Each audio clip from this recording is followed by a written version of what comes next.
Pilar Guzman Zavala, and she's in Florida, Miami, and Tim Eichinger, who is in Wisconsin. They have different businesses and live in different places, but both share the same message with me when I spoke to them on the road. And that was American small businesses are hurting badly, and they need help now. And it's in all of our interest to make sure they get the help now. Small businesses are the engines of our economic progress. They're the glue in the heart and soul of our communities. But they're getting crushed. Since the beginning of this pandemic, 400,000 small businesses have closed, 400,000. And millions more are hanging by a thread. It's hurting Black, Latino, and Asian American communities the hardest. Walk down any main street and you see it. Empty storefronts, goodbye signs hanging in the windows. Maybe it's the pizza place you used to take your family to dinner, or the hardware store that always had the tool you needed. It's the mom and pop shop that's sponsored by, that is supported by the community, and then in turn they support the community. They sponsor Little League teams, the barber shop with the first dollar bill that he or she earned still taped to the wall, along with a picture of their kids who are now in college. These small businesses, not the ones with 500 employees, but these small businesses that with a handful of folks, they are 90% of the businesses in America.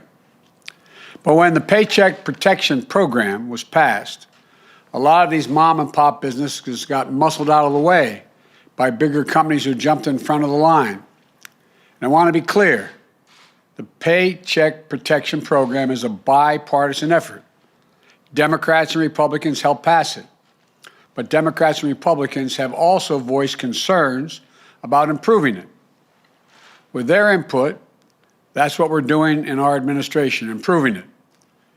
In the last month, we've increased the share of funding for small businesses with fewer than 10 employees by nearly 60%.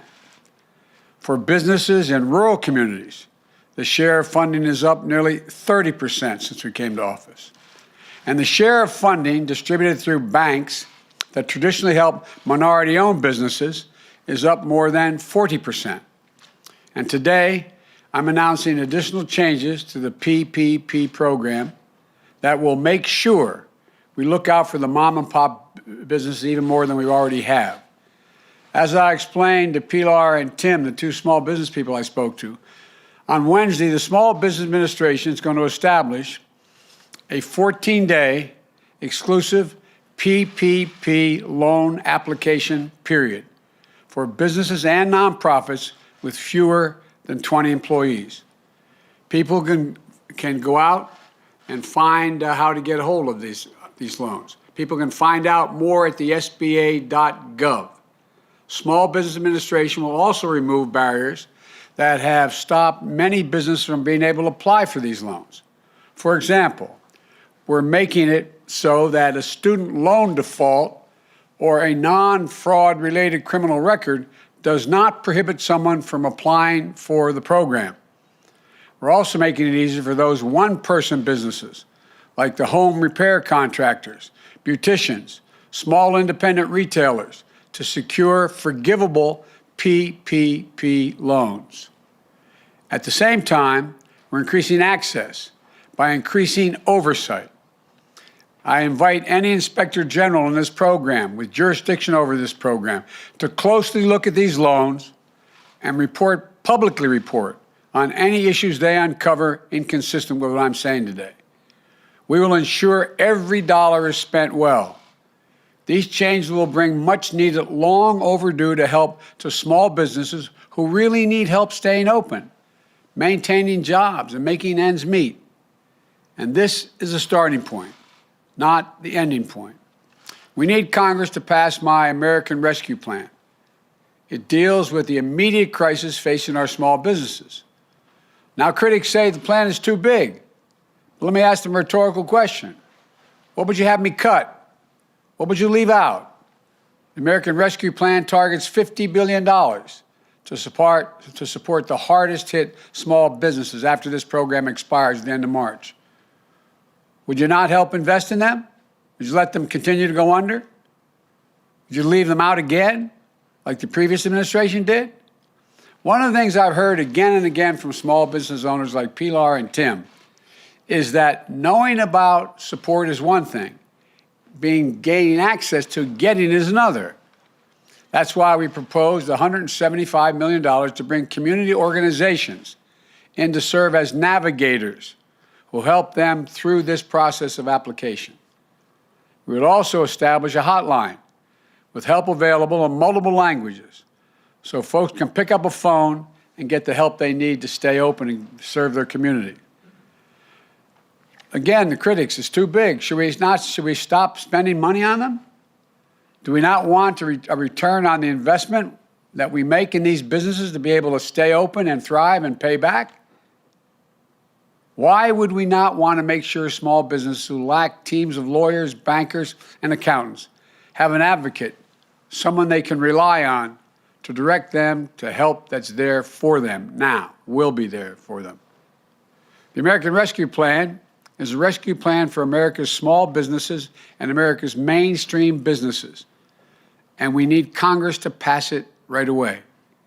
I'm grateful to the Senate and the House for moving so quickly. And I want to make it clear I'm prepared to hear ideas about how to make the American Rescue Plan better and cheaper. But we have to make clear who we're helping and who it would hurt. I always try to help people like Tim and Pilar and all the country's small businesses and families, the workers, the communities that depend on them to survive, recover, and grow. And it's my hope that as Democrats and Republicans who have backed the PPP program, that Democrats and Republicans will back the American Rescue Plan. The vast majority of the American people, more than 70% of the American people, including a majority of Republicans, want us to act based on all the polling data, act big and act quickly. Major economists, left, right, and center, here and abroad, say we should focus on smart investments that can make jobs available and focus on the jobs and in the people, to prevent long-term economic damage to our nation and to strengthen the economic competitiveness going forward. In fact, an analysis by Wall Street's firm Moody's estimates that if we pass my American Rescue Plan, the economy will create 7 million jobs this year. This year. We've also been in constant contact with the mayors and governors, county officials, members of Congress of both parties in every state. That includes a letter, I might add, from more than 400 mayors from big and small cities, Democrat and Republican. They agree we have to act and act now. They understand we're not going to get our economy back in shape and the millions of people back to work until we beat this virus. Getting our economy back means bringing our small businesses back. And that's what we're going to do. That's what I'm doing today. We're going to focus. The program ends at the end of March, but for the next 2 weeks, the only folks who can apply for that PPP money are businesses with fewer than 20 employees. Thank you very much.